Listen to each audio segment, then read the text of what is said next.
have global coverage with our networks across the world, so we belong to a number of associations. We represent small, medium and large New Zealand and international companies in their debt collection services. Waterstone is our sister company in the group and manages clients in the insolvency and administration space. I hope you're enjoying the breakfast. It's good to see such a turnout this morning. Tight schedule this morning, 60 minutes approximately, give or take. We understand the importance of getting you out of here on time. Your day is important to us as it is to you. We don't want that uninterrupted. I'll do a quick introduction. Our guest speaker will follow. Some closing comments from Damien Grant, and then Q&A. Plenty of time for that, and I'm sure you'll have some burning questions. So what's happening in the credit and collection space at the moment? Well, it's pretty interesting, none more so than the situation we find ourselves in now. We've got some breathing space, and a return to lockdown is looking more and more unlikely. New Zealand and the rest of the world is opening their borders, and a number of businesses are able to pick up where we left off. In the credit collection space, inflation continues to have a big impact in the economy. If you're not seeing it, you're probably feeling it in your wallets. The flow-on effect for both our debtors, those are the people that are on payment arrangements, and clients that are referring debts to us, is twofold. For the debtors particularly, their disposable income is getting less and less, so what they've got left to spend has to go further. We've had a noticeable shift in debtors ringing to ask to either stop their repayment plans or put them on hold or reduce them. Clients have also said that those who were paying at 60 days are now pushing to 90 or 30, and it's going to 60. So be diligent, keep on top of your AR ledger, your accounts receivable. The official cash rate is continuing to climb. In the past, it tended to push mortgage rates further and further up. That's still happening, but at a reduced rate in what's effectively a depressed housing market. The inland revenue, if you follow the Gazette and all the publications around liquidations and insolvencies, the IRD is taking a more aggressive approach to collections. They've got increased staff and less tolerance for continually accepting the excuse that people can't afford to pay their tax arrears. The message is simple: the IRD is no longer a bank. We're facing some increased headwinds in the economy. Global supply chain is a big part. We're at the bottom of the world, so if you're having goods shipped to New Zealand or products shipped offshore, not only is there delays in the time to get it out of the country or into the country, the cost has gone up in some cases 3 or 4-fold. The continued war in the Ukraine is putting pressure globally on a number of supply lines, and the pessimism in the households and businesses often translates into reduced spending and business investment. So all in all, it's buckle up. It could be a bumpy ride. Debt collection's an interesting space to operate, none more so than when I get some of these comments from our clients and debtors. I've had one client state he's got the best debts in the world. They're all outstanding. I had a debtor call the other day, or one of the staff relayed a message to me and said he couldn't afford his electricity bill. These were his darkest days.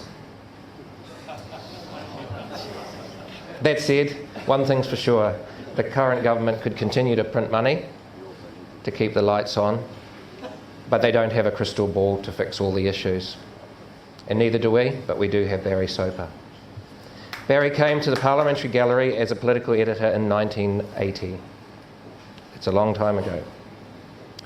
For private radio, but during his time, he made frequent appearances on television, commentating on a number of things, all politics. He's also fronted Counterpoint for TVNZ, Right of Reply, and Absolutely Soper, a light-hearted weekly feature which was part of TV2's late night news in the 90s. As well as spending time as a radio talkback host, he was a political editor for Sky News for 9 years. Through his work, he has known and travelled abroad with 10 New Zealand Prime Ministers, the first of whom was Robert Muldoon. He's also met a number of most celebrated world leaders, including Nelson Mandela, Margaret Thatcher, Jimmy Carter, most of the Australian Prime Ministers, among them Paul Keating, who once referred to him as a blowfly, and more recently Bill Clinton. Barry covered the Fijian coups and was the first international journalist to secure an interview with the rebel leader George Speight.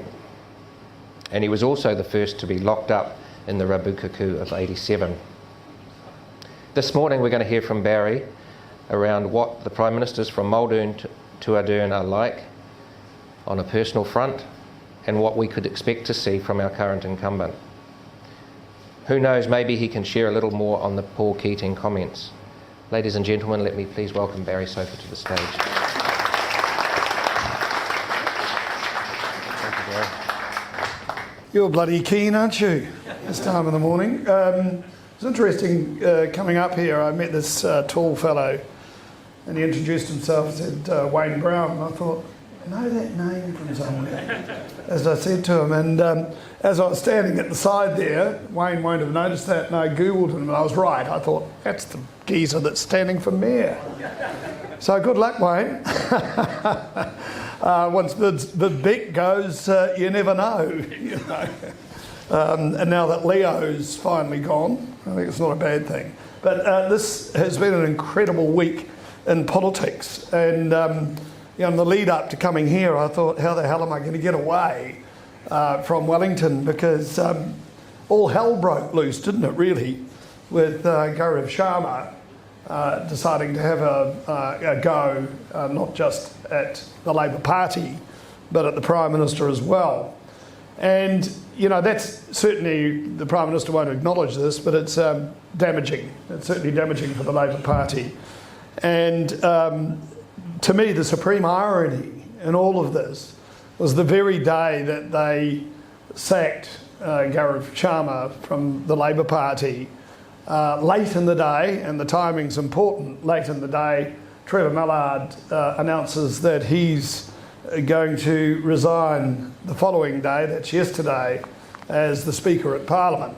Now that was done for very good reason, because my view is that Trevor Mallard has been Jacinda Ardern's protector in Parliament, in the debating chamber in particular, for the last 5 years, and vice versa. She's looked after him through incidents that should have seen him gone.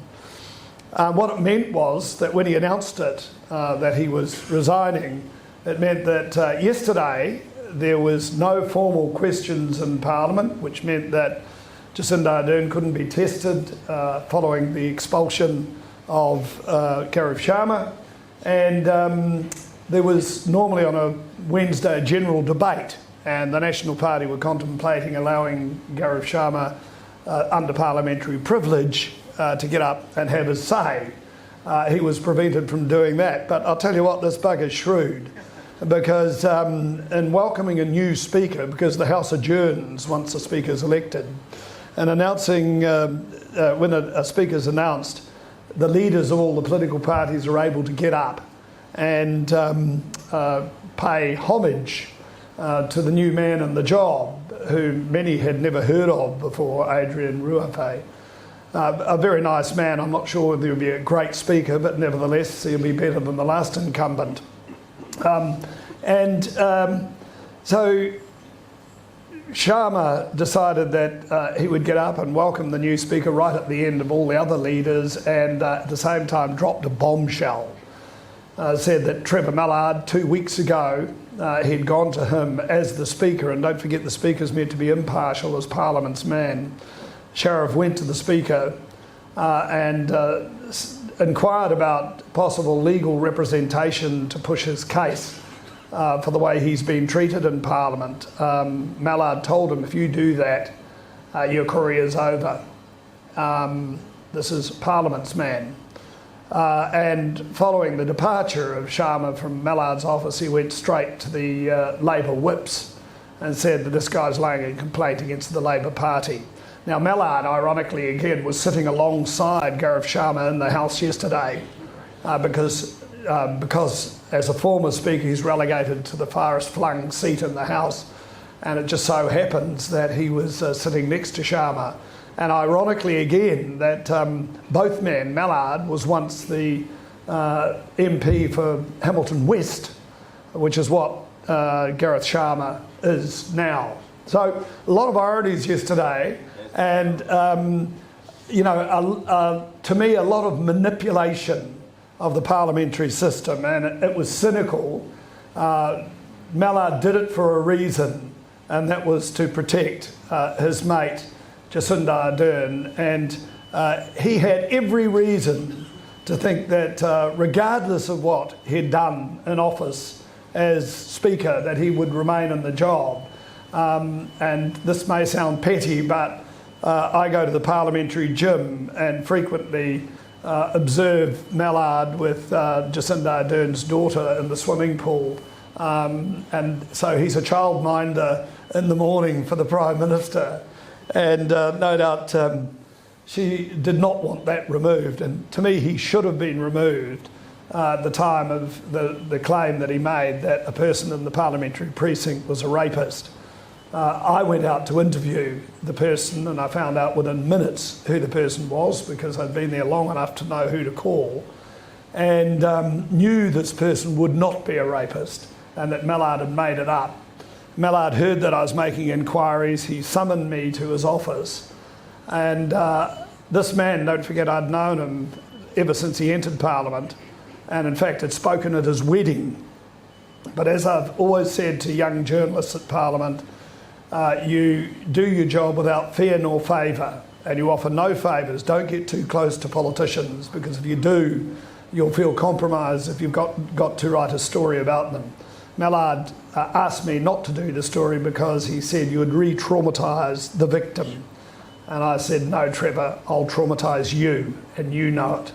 Took him 18 months to admit what he had said about this man, whose life he had ruined. I talked to the man yesterday to see how he was faring. He's a man in his late 60s now. And he is still a shadow of his former self. He's had cancer since. He's had no money out of the government for this dreadful allegation that was made against him. The prize for Trevor Mallard, I was going to say consolation, but it's a prize. It's a consolation prize maybe because Ardern wanted him out of Parliament because he was too much of an embarrassment for the Labor government ongoing. And the consolation prize, as we all know, is an ambassadorship to Dublin, and he'll be heading off there early next year. So, and no doubt a knighthood in the new year. So that's what you get when you're being kind and when you're protecting the underprivileged, which Jacinda Ardern tells us she always does. That's how you treat the underprivileged and how you preserve privilege for those in power. And certainly the recipient of that is Trevor Mallard. But look, I'm here to really talk to you. I can talk to you about other events that have happened in Parliament recently, but as was said, I started Parliament in 1980 and I thought I'd only be there a couple of years. I was poached from television and offered the political editorship of the private radio network, and I thought, oh, it's a good opportunity. I'd been involved in the periphery of politics, covering industrial relations for TVNZ, and knew Jim Bolger pretty well. And so I thought a couple of years, give it a go, and here I am 43 years later. Something went wrong. It must be in the water, I think. But Muldoon, he was an absolutely interesting character. The first time I ever travelled with Rob Muldoon, and I won't prattle on about these Prime Ministers too long because to some of you they won't mean much. But the first time I went overseas with the Prime Minister was with Rob Muldoon at the 1981 Commonwealth Heads of Government meeting in Melbourne. I like to refer to the acronym CHOGM as chaps holidaying on government money, because I do bugger all else. Believe me, I've been to many of them. So I went across to the meeting in Melbourne, and you'll remember, some of you, that year, of course, the Springbok tour had been held in New Zealand, very divisive, and the black African states were threatening to have a go at Muldoon for allowing the tour to take place. Well, the person that we used to affectionately call the grunter, he went to the meeting armed with a dossier of human rights abuses by black African countries. And at the time, the golden-headed boy of the Commonwealth then was a man called Robert Mugabe. And he was hailed as the new Commonwealth leader and the new independent Zimbabwe from Rhodesia. And Muldoon did not like this man one little bit. In fact, the grunter was probably proved pretty right.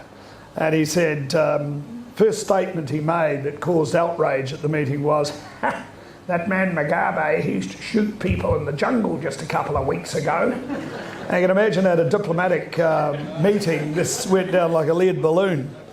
And an objection was raised by the then Secretary General of the Commonwealth, Sonny Ramphal, who was revered in Africa.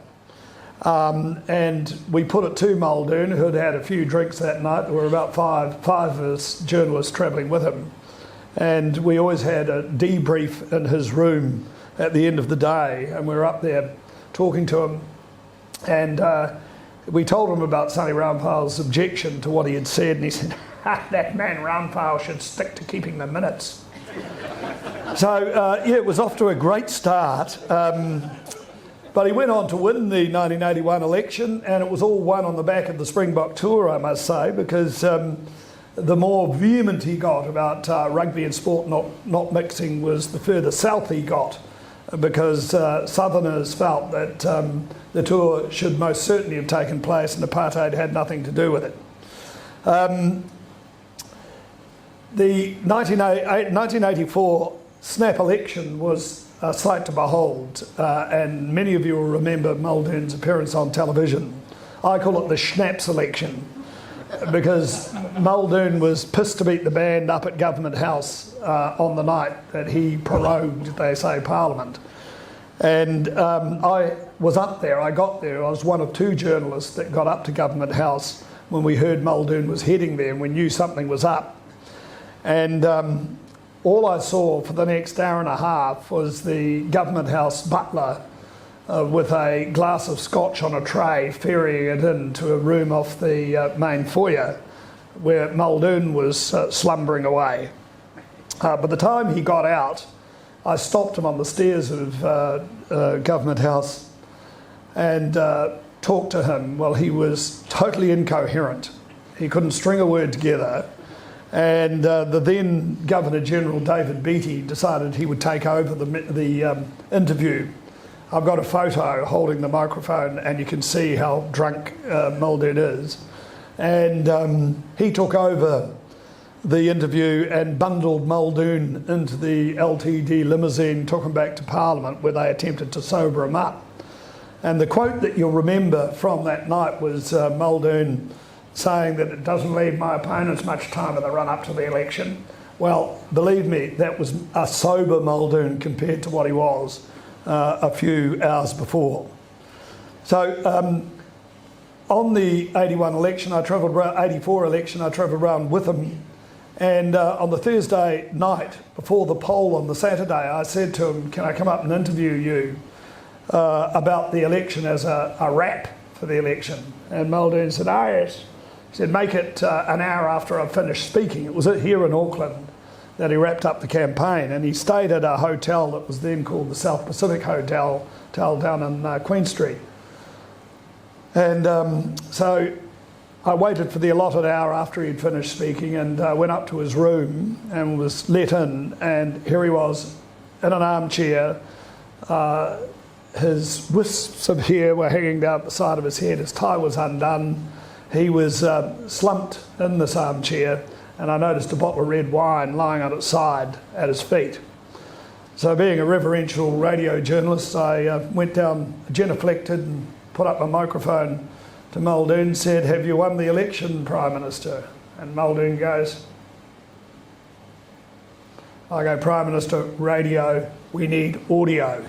Can you speak? So he did, gave me an interview how he had lost the election and what his future was going to be. And I thought, this is the scoop that I've never had before. Amazing, a Prime Minister conceding defeat before the poll is even held. Went back, all the journos at the end of the campaign were in the bar, and I'd gone back to my room and processed the audio, and went down to the bar and told them, because I knew it was too late for them to file, that Muldoon had conceded defeat. They didn't believe me. Muldoon calls the news conference at 8 o'clock the next morning. I'm sitting in the front row. He gets up, denies it all. No, didn't happen. And I'm sure he probably thinks it didn't happen because he will have forgotten it. So that brought in David Longy, and initially certainly Longy was seen as a breath of fresh air around the Parliament, because there was a feeling that New Zealand had been kept in an economic icebox, and finally it was going to be thawed, and Roger Douglas certainly saw to that. You'll remember, some of you, the Carless days, the wage and price freezes, the mortgage freezes, and certainly Roger Douglas and David Longy were a formidable team, although Longy would always say, I don't understand anything about economics. Roger's your man. And he said, where Roger goes, I go. So that was they were fatal words, as it turned out. First 3 years go by, the public embraced them. Interest rates were up to over 20%. Inflation was, I think, around the same, around 20-odd%. And it was a tough time for New Zealanders. And the only campaign slogan they had in '87 was, let us finish the business. Well, Kiwis had suffered enough through the 3 years, and they decided we've got to allow them to go on, and they did. And that's where the privatisation program really kicked in. And that's when, of course, David Longy stopped for what has become a celebrated cup of tea and read the tea leaves and decided that it was all over. Material then flowed from the beehive, and this is confidential material, down to our offices like confetti. You may remember, it's not unlike the Gareth Sharma incident of the last couple of weeks. Richard Prebble, he publicly questioned David Longy's sanity after he was sacked.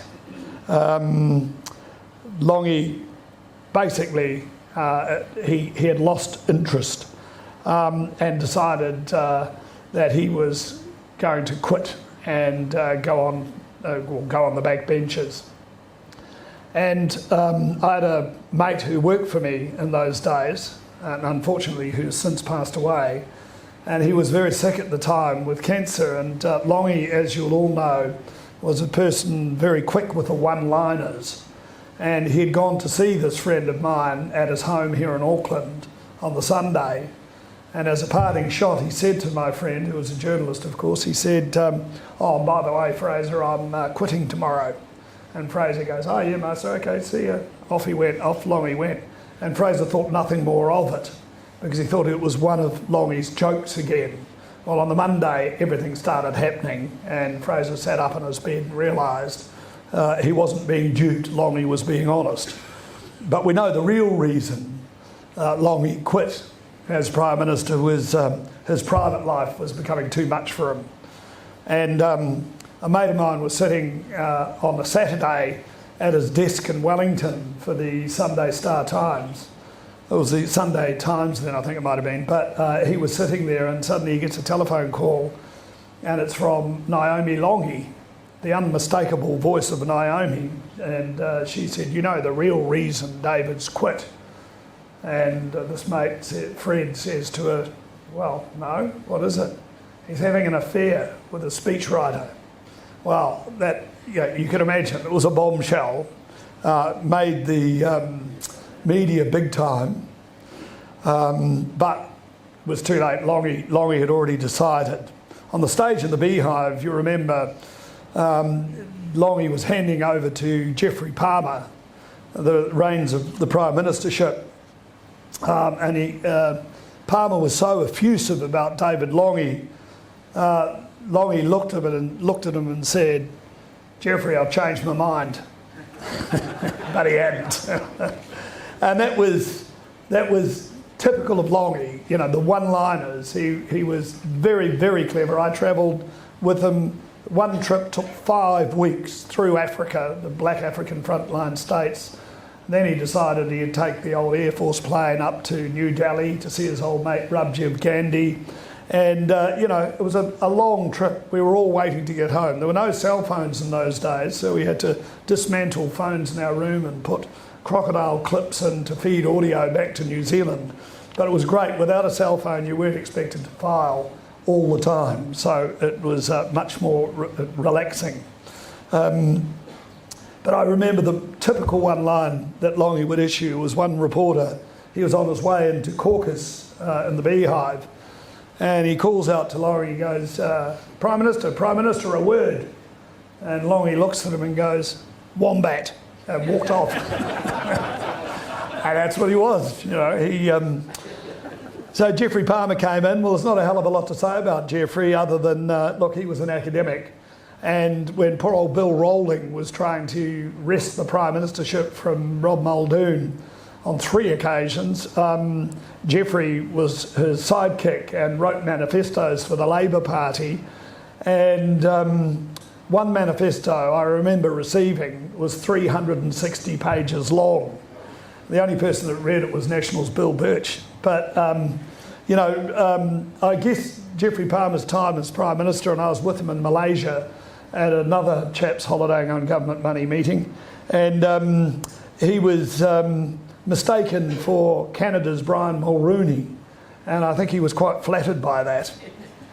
But again, you'll remember 8 weeks out from the 1990 election, Labor had had enough. They decided they couldn't win the election with Geoffrey Palmer, not unlike Andrew Little. About 8 weeks out from the 2017 election. He, of course, was replaced by Mike Moore. But Moore's name was not Jacinda, and there was no mania that followed Mike Moore's. Even though he's a popular politician, no mania followed. The campaign, Labor could never win. The party was in a mess, and this is the problem with politics. Once a party starts disintegrating, it never stops. And that's what certainly the Labor Party will be worried about now with a majority of 65, now 64. They'll worry about discontent on the back benches. And I put it to Ardern the other day that there's more rumbling discontent about to come her way, and she vehemently denied it, said that everything's great. But frequently on a Saturday morning during that Mike Moore campaign, I would get a call and it would always start the same way. And I go, hi Mike. He was a big smoker. And you go, how do you think we're going, Bass? And I go, you're on a hiding to nothing, Mike. It's not going to happen. You're not going to get anywhere. But he did do a couple of trips. I went to Eastern Europe, the old Eastern European countries with him. And he was a curious character, was Mike Moore. His favourite saying was, Lake Taupo, Singapore, think about it. And when you think about it, Lake Taupo and Singapore are roughly the same size. So Mike offers Tom Scott, who lives here in Auckland now, the cartoonist, an old mate of mine, he said, oh Tom, would you and Barry like to come in and see how an international meeting's negotiated? And I went, yeah, that'd be great, Mike. Fly on the wall, good stuff. So we're in Prague, and he was meeting with the Deputy Prime Minister of Czechoslovakia, and we lined up either side of the table, and through an interpreter, Mike begins, Thailand, rice, tapioca, sago, gat, Uruguay, Europe. Think about it. The poor bugger's still thinking about it today.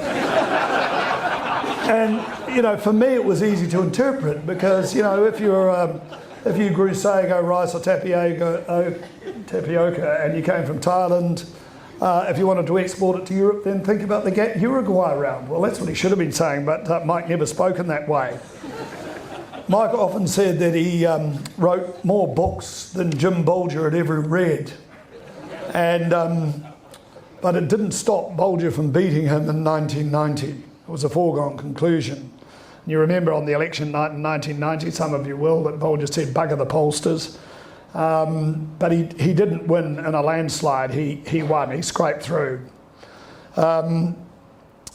Bolger is quite an extraordinary individual. He left school at 15, father of 9, lived in Te Kuiti, was involved a bit in farming politics, got into the National Party, became the Labour Minister under, which is where I got to know him, under Rob Muldoon, and then went on, after Jim Macleay's ill-fated time as leader of the National Party, to become the leader, and then went on to become the Prime Minister.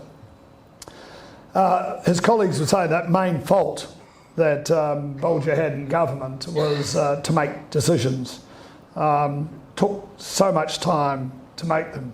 From our point of view, that didn't really matter, or it did, but we were more amused by Jim Bolger's mimicry, and those of you who remember him would remember that. He fluffed words all the time, he took off accents, and I remember, and this is a genuine story, I was in Canada with Jim Bolger, and Brian Mulroney had got up and given a speech at the opening of the press conference for us, and then it was Jim Bolger's turn, and I was standing at the back of the press conference and with a Canadian, and Bolger started, and this Canadian looked at me quite sincerely and said, "I didn't realise your Prime Minister was a Canadian."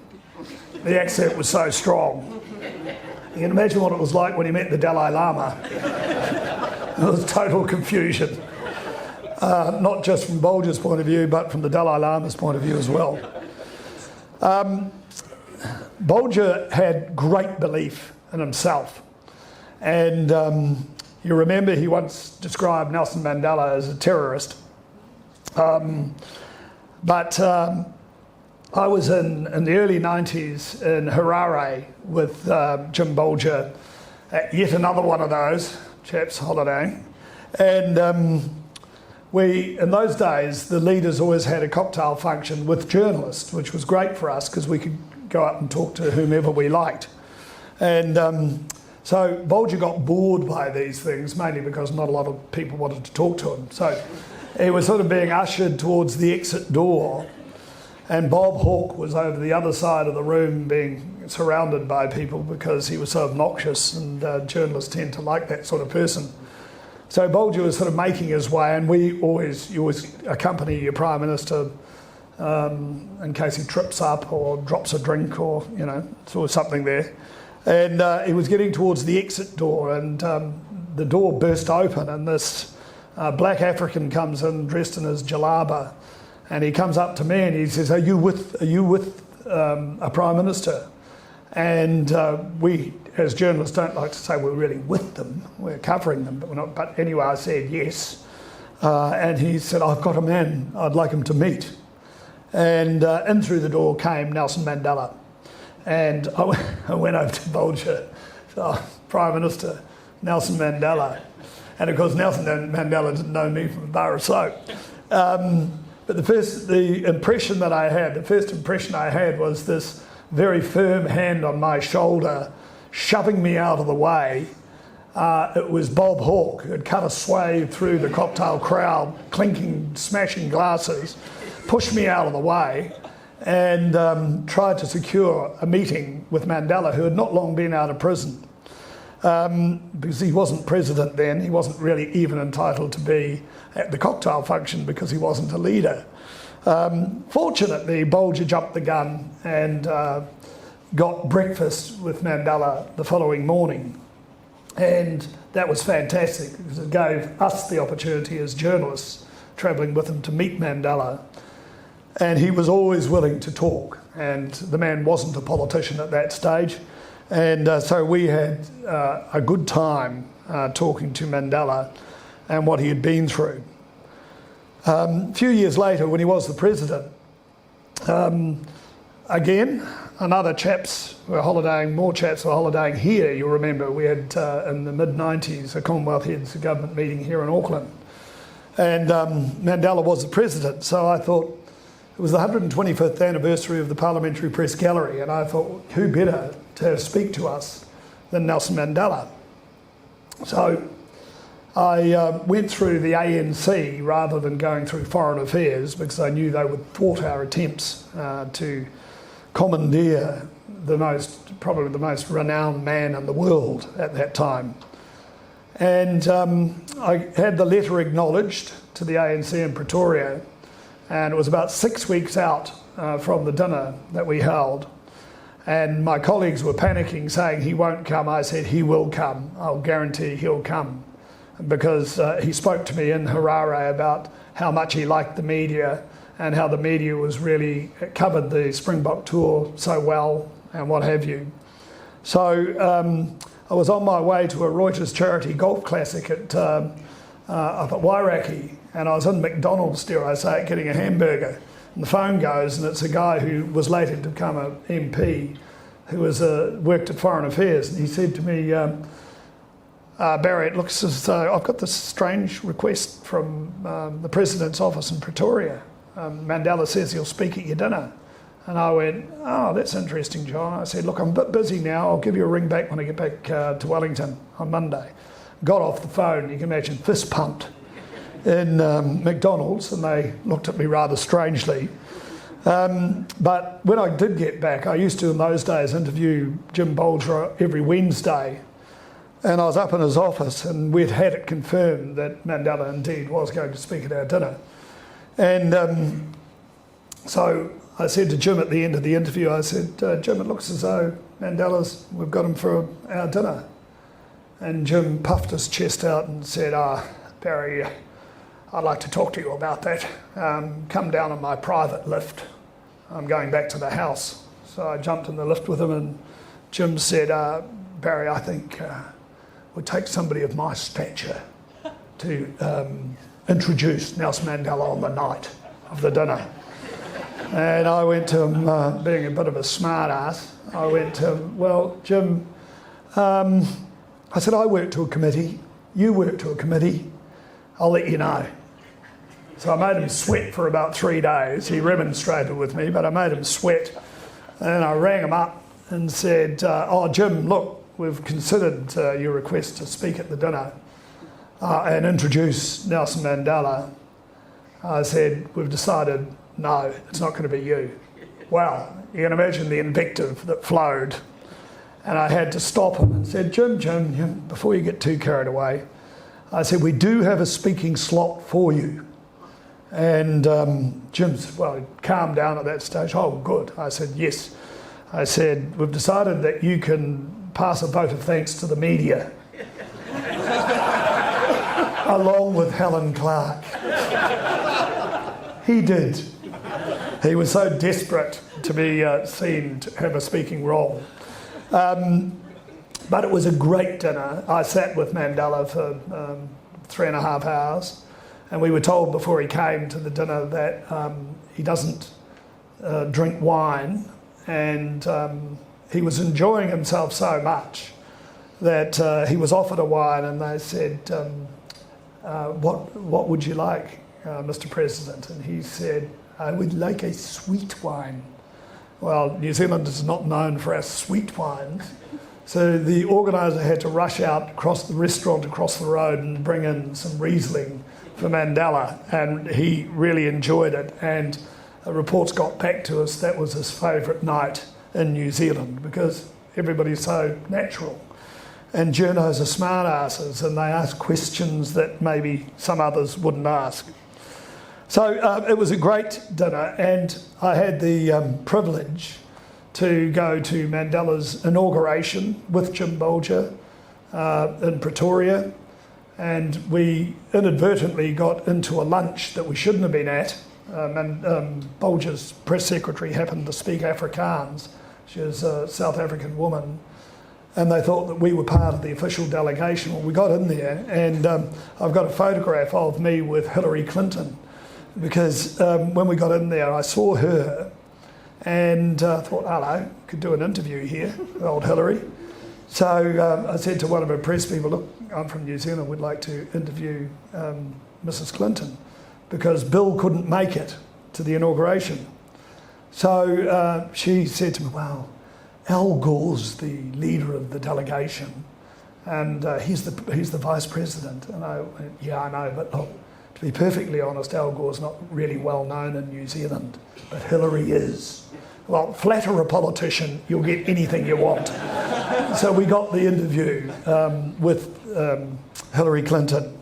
And years later, I won't go on about Mandela anymore, but I can tell many stories about him. But years later, I had, it was the privilege, but a sad occasion, to go to his funeral in Pretoria.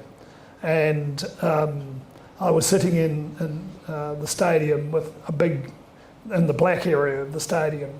And every time Zuma, who's the president that took over, he was a crook. Every time he stood to speak, boos went out, which is so unusual in South Africa. Every time Obama got up to speak or his name was mentioned, the crowd would burst into applause. And that says something about South African politics. And it's, in a way, the same today. So, I was in Paris with Jim Bolger. It wasn't at a chap's holiday. It was at another meeting, and said au revoir to him. And we knew that his time was up. He was going to be rolled as Prime Minister. It was pretty obvious.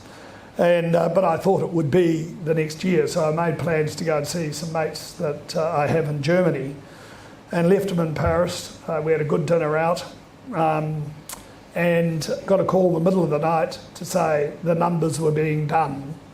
And indeed they were. Doug Graham, his minister, met him at the airport and said the numbers were against him.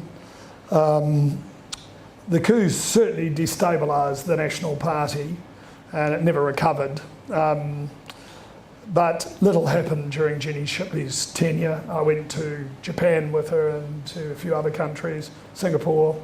She loved the way the media were treated in Singapore. But the thing about Jenny is I know Jenny, and I venture to go and I know her better than anyone in the country, because way back in February 1952 in Gore, I heard this baby in a bassinet screaming next to me, and it was in fact Jenny Shipley. We were born within 2 days of each other in Gore, and our mothers shared the nursing home. And she always called me her bassinet buddy. I don't know whether that was true. But Helen Clark, well, you know, like Jim Bolger, she had a long apprenticeship to become the Prime Minister. And that's where the similarity ended. Clark was a very astute politician, hard as nails. And some of you may remember there was a coup attempt against Helen Clark when she was known as Miss 3%. She couldn't raise her ratings. And there was a group of people waited on her in her office. The late Michael Cullen, Phil Goff, who's going off to a nice cushy number thanks to Jacinda in London, and Annette King, who's got a cushy number in Canberra thanks to Jacinda. But they preyed on Helen Clark to relinquish the leadership, saying you wouldn't be able to win. What did Clark do? She promoted her enemies. She put them on the front bench. And Cullen, Goff and King always in her government remained very senior ministers, even though they tried to knife her in the back. For Helen's part, she was a bit more ruthless. She sacked probably half her cabinet in the first term, reinstating them after they'd cooled their heels. She was a skilled operator. I used to get calls all the time from her to give me tidbits of gossip, and she was a great gossip. The invective was you wouldn't believe. A lot of people say, Helen wouldn't swear, like a trooper, I say.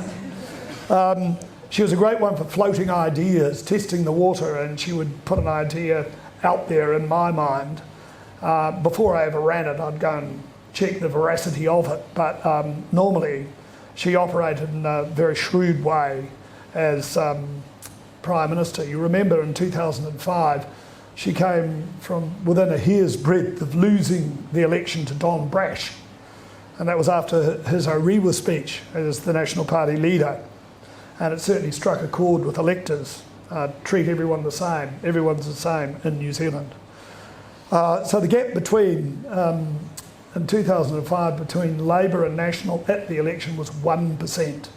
So Helen came very close, but being shrewd, She offered students interest-free loans, got the vote. Couldn't repeat it 3 years later though, and John Key came to power, and you remember Helen Clark resigned on the night that she lost the election. Colourful, charismatic, you'd describe John Key as. He was a political performer in every sense of the word. He inherited a couple of things. One was good, thanks to Labor, and that was the free trade agreement with China that had been signed or enacted just before he took over in 2008. But he also inherited the global financial crisis.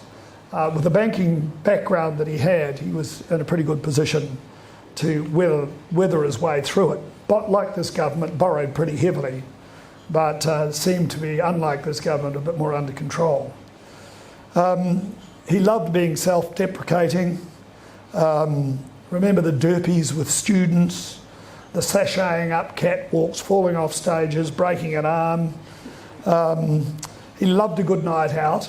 He had a very good relationship with journalists.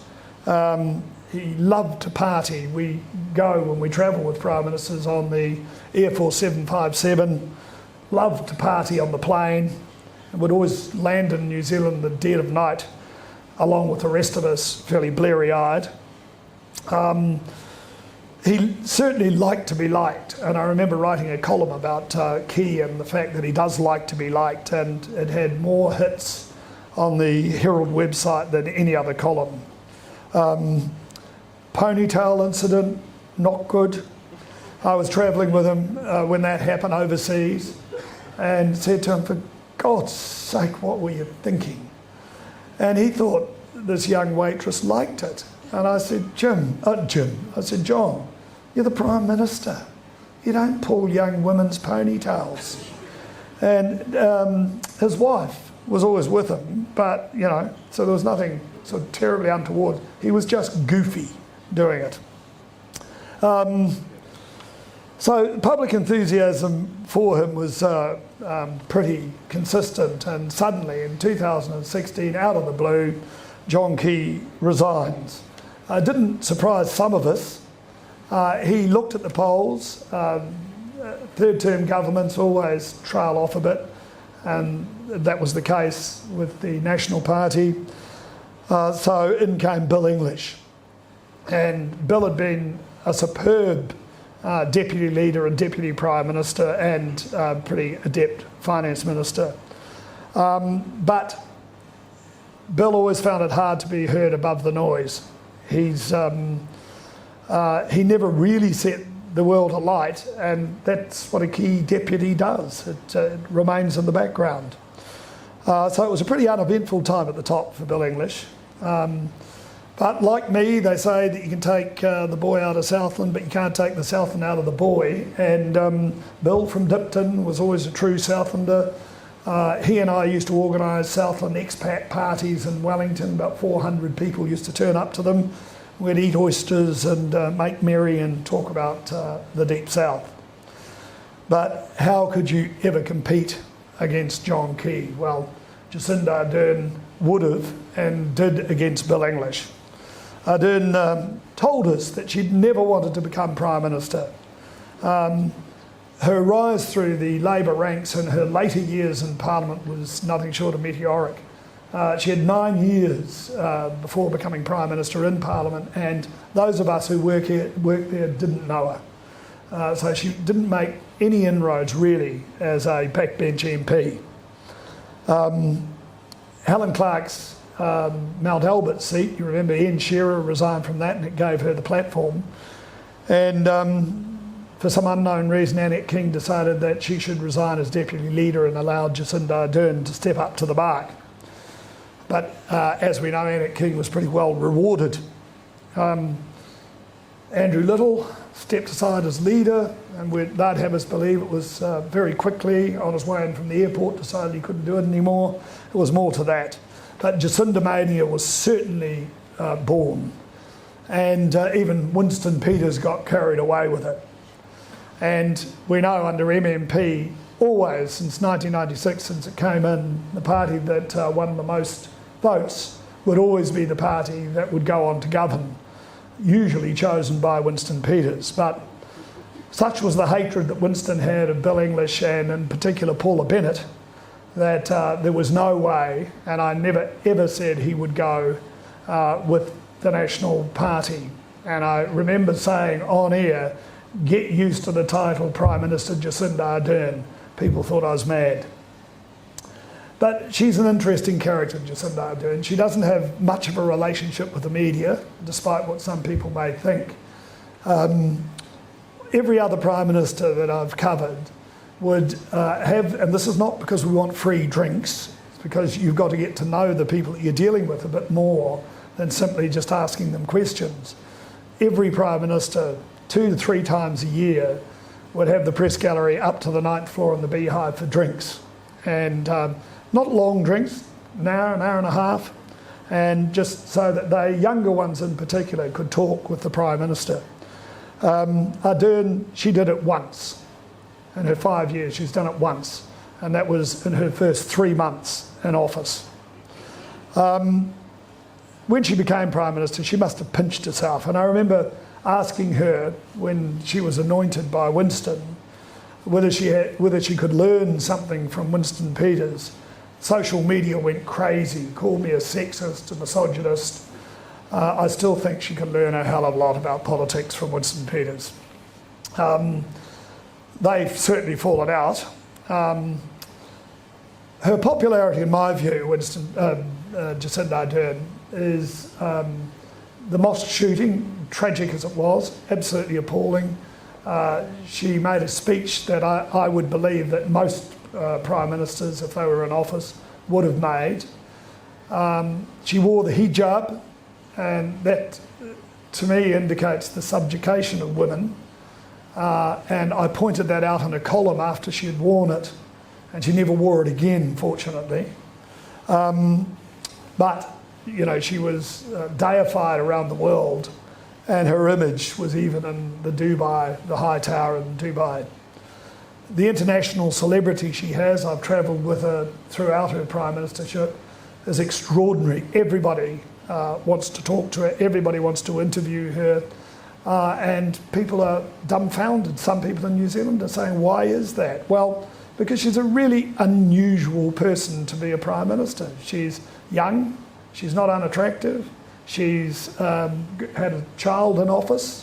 The last one to do that was Benazir Bhutto way back in the 90s. So, and she was an unmarried mother. So, you know, that appealed to journalists' sense overseas, and in particular Stephen Colbert for his late night show out of New York. And I went to her first interview into the studio and watched her perform there. She was goofy, but they love it. They love that sort of stuff. So the international celebrity is hers. That's why she's now happy she's going overseas again. But here's my bet, that if Labor does, and I would say the fairly unlikely event, win the election next year, Ardern won't be there to fight another election. The Beltway in Wellington are saying she'll be lucky to be there to fight the election next year. That there's a feeling that she'll read the water like John Key did. She likes to be liked. Her rating at 30%, preferred Prime Minister, is very, very low for a Prime Minister. John Key was 40% when he stepped down. Helen Clark was 30% when she lost the election and resigned. So 30%, despite Ardern telling us it's great, no one's above her. Of course no one's above her. No one's ever above the Prime Minister as preferred Prime Minister. But when you consider she's on 30% now, she was once on 70%. That's a big turnaround. And with that, I'll leave it open to you. Thank you very much.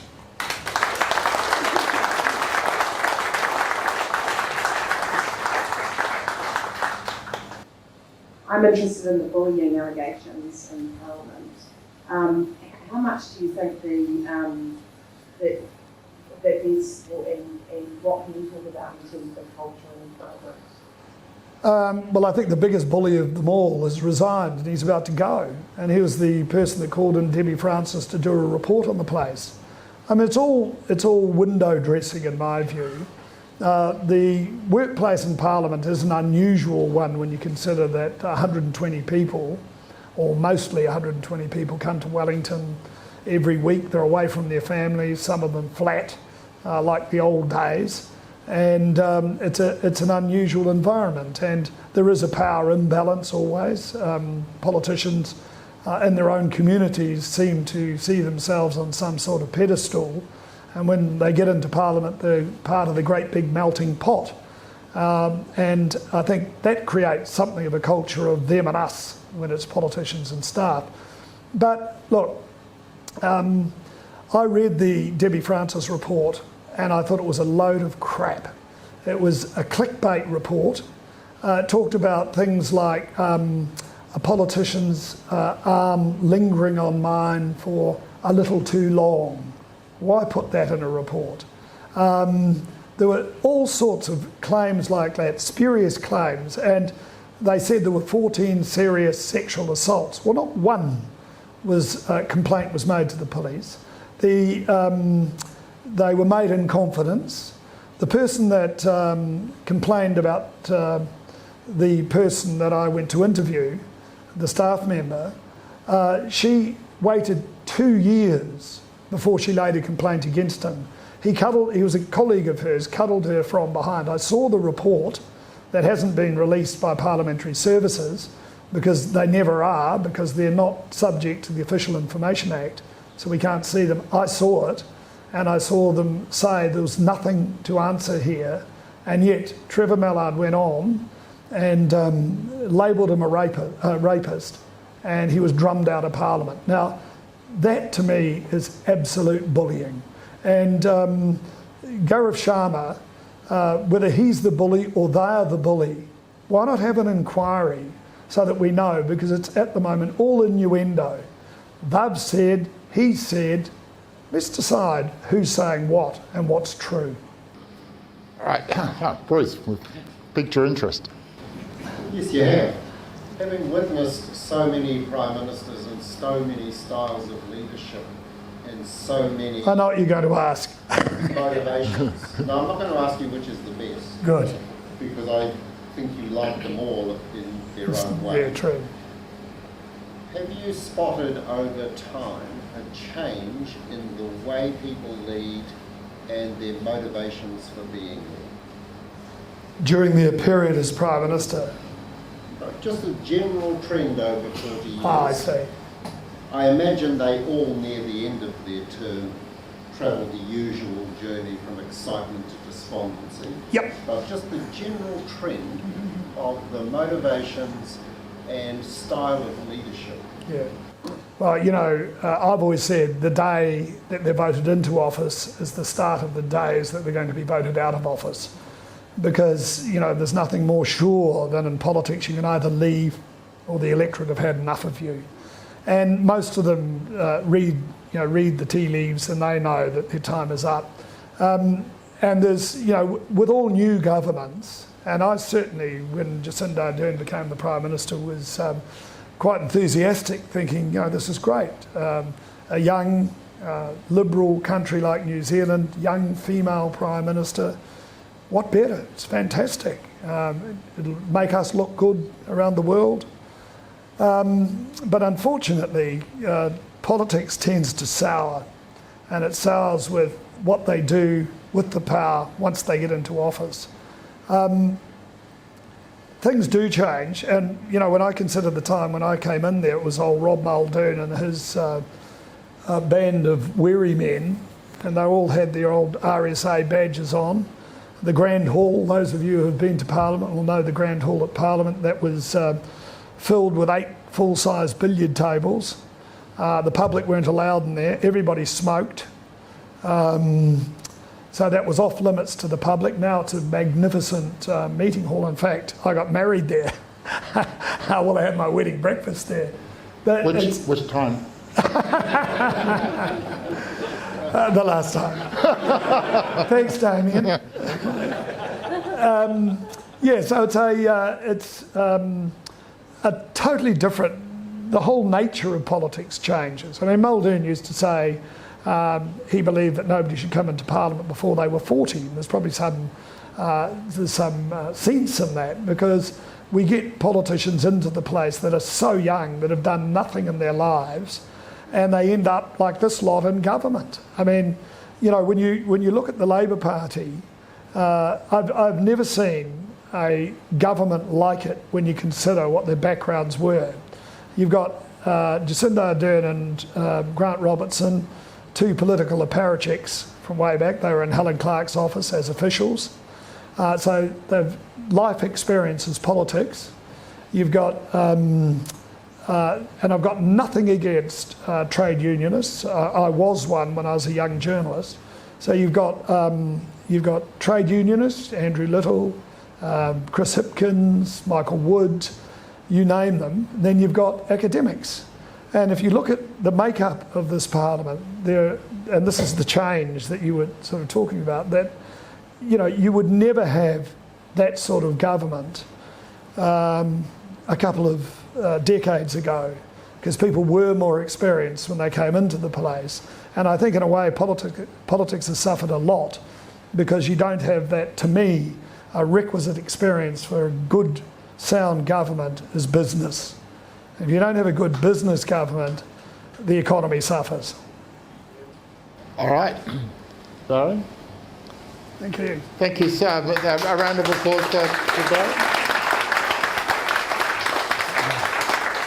Thank you so much all for coming. It's been great to see you. As you know, we have Waterstone, which is a company that Adam and I run, and Gravity Credit Management.